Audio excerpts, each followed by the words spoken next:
Hey guys, welcome back to the channel. My name is George and I hope you guys like this video that we have. It's about drywall repairs that we did in this house.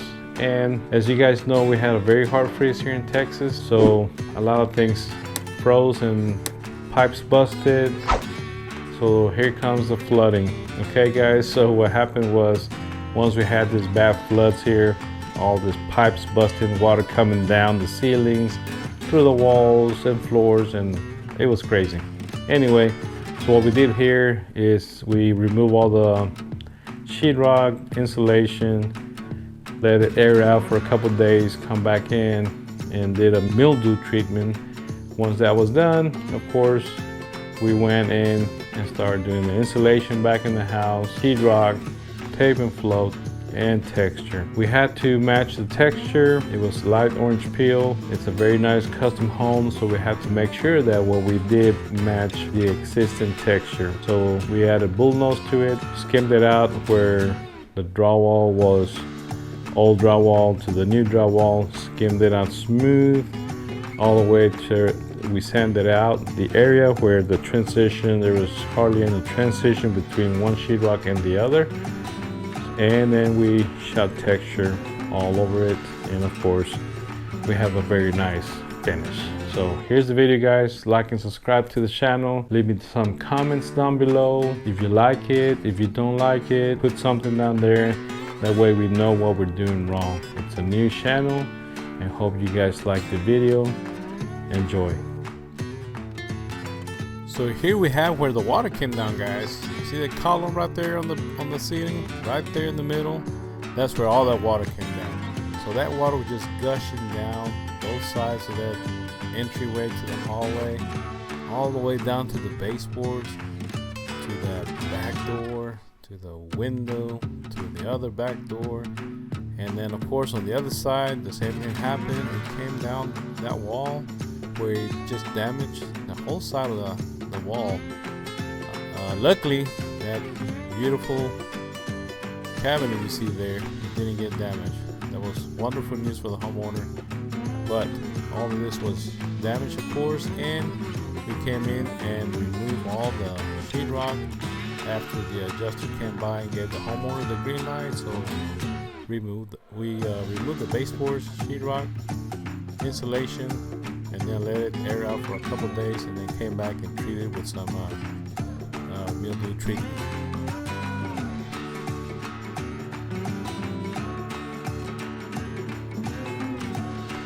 So like every good job that we do guys, we have to make sure that everything is masked off, everything is protected. In this case we didn't want to get no dust to the other side, so we put some heavy film plastic and just cover all the open areas. Kind of anything that was going to get some dust, we just went and go ahead and cover it up, make sure that everything's protected. The floor, we did not have to worry about the floor because it was going to get replaced, but we still went on and masked it off and protected, just because it just makes it a whole lot easier to work and it's going to make the job look cleaner. And so that's what we did. Here I am spraying some of that spray glue. This stuff is very good.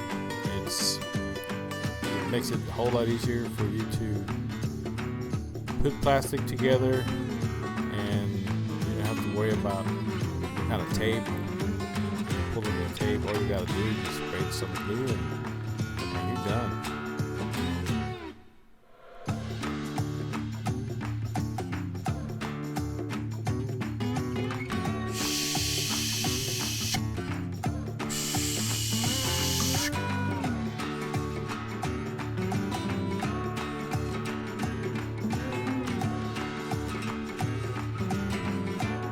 So here we are masking off the floor, and we did not have to do it, but I just went to go ahead and do it anyway, just to keep it more cleaner.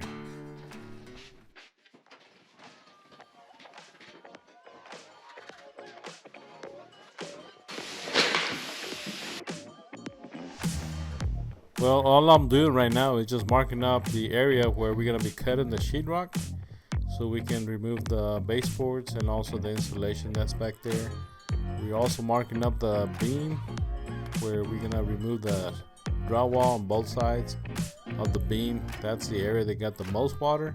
So of course we just want to make sure that we let all that moisture out of there before we sheetrock. So we just marked 12 inches up, mark a line, and start cutting with the utility knife. Now guys, the reason why we didn't use any kind of power tools here is very simple. We did not want to create a lot of dust. Dust gets everywhere. Even though I sealed everything up, we just wanted to minimize the dust as much as possible. So we did not use the saw, the multi-tool, any power tools. So everything was done by hand. And the reason we did that is just to minimize all the dust that gets up in the air. Not only that, we're conscious about the people that live in the house. Also that extra noise that they don't need to hear. It was going to make it a whole lot better for the homeowners. And of course we want to deliver the best product that we can, and that's one of the reasons they keep using us.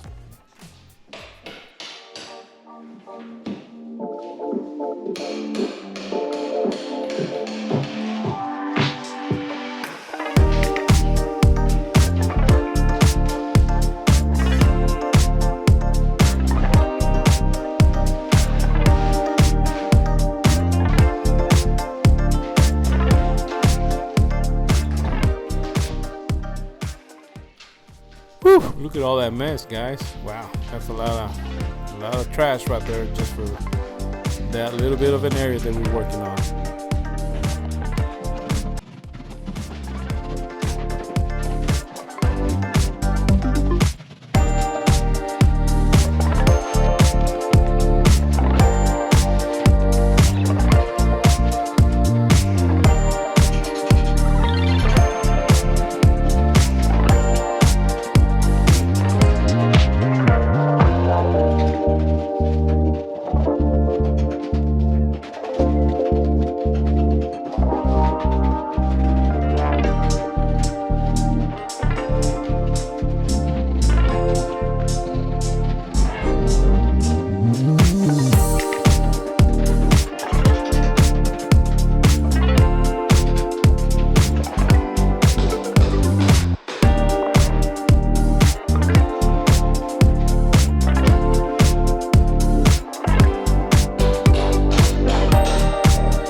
So once all this was done, then it was time to put the insulation.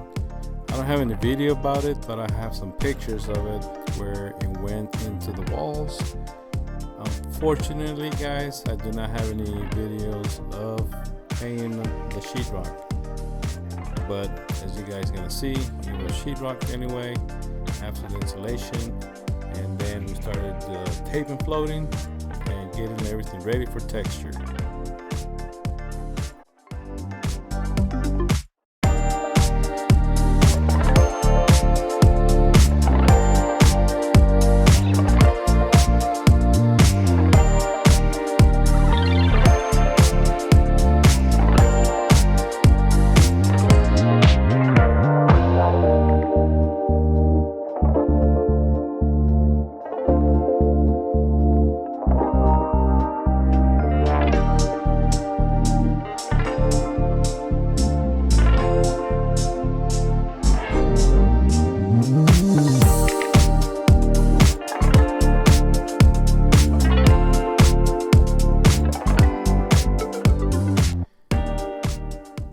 the floor people been by here, guys, they removed all the floors.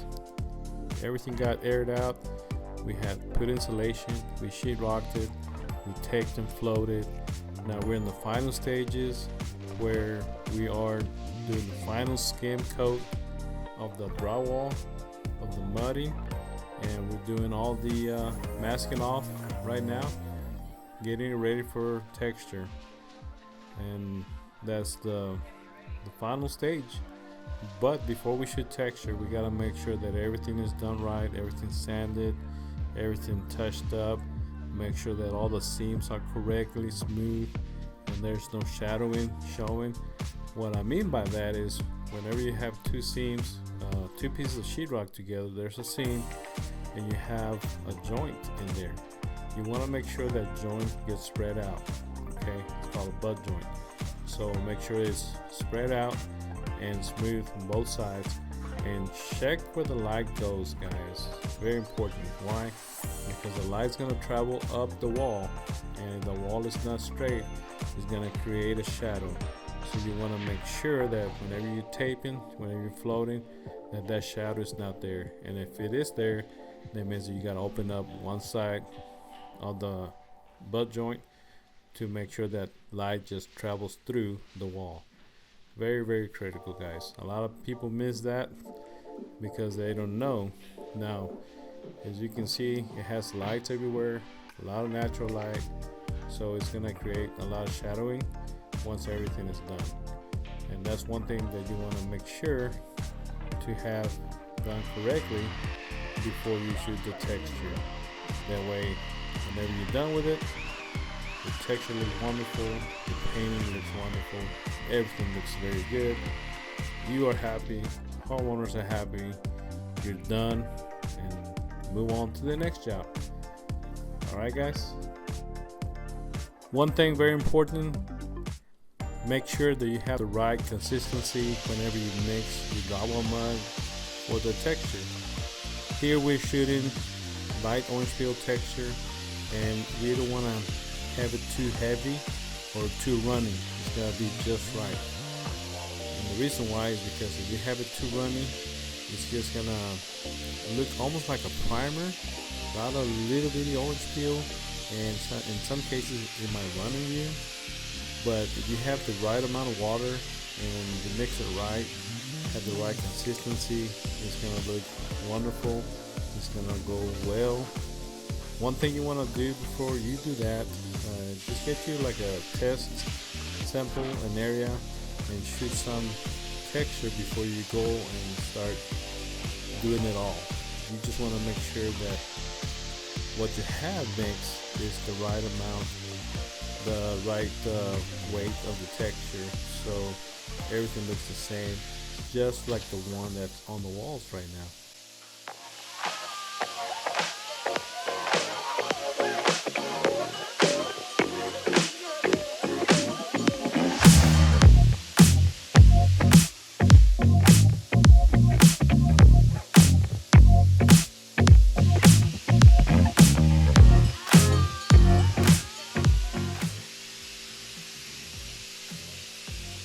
Every now and then you're gonna have a little booger like that on the wall that it just gets in your bucket. This one is just like a little debris of the bucket. Whenever we were mixing it, I guess the blade just got a little edge of it and just threw it in there. It's not a big deal, just remove it, scrape it off, and move on.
So here we are at the final stages, guys. We're down to the paint. I really want to appreciate you guys for staying around and watching the video. Like and subscribe, leave me some comments, and I will be more than happy to answer them. So just to do a quick recap, we did the demo, we removed the sheetrock, removed the insulation, let it air out for a couple days.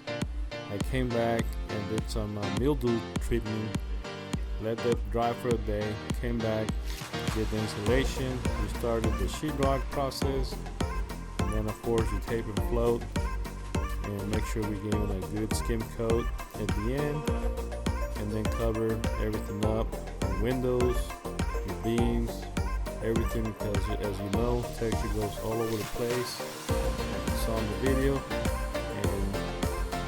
Good prep work always comes out at the end looking beautiful.